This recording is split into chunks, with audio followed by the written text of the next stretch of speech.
Hello and welcome to Market in a Minute, May the 15th, 2025. Not a very good day for Asia Pacific as investors and traders broke ranks with Wall Street and reassessed US China trade developments.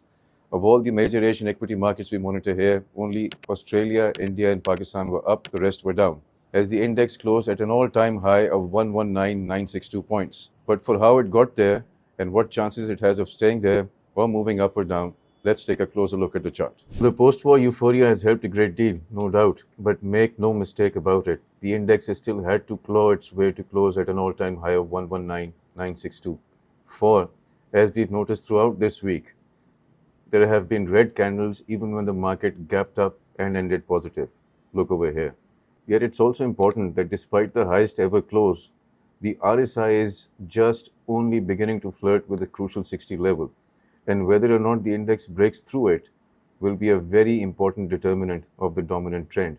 Now, oscillators reveal a lot of information. For example, this level will also show whether the index is comfortable distance from the 50 and 100-day moving averages over here, is indicative of a potential jump above the April 4th high over here, or a precursor to reversion to mean, like this.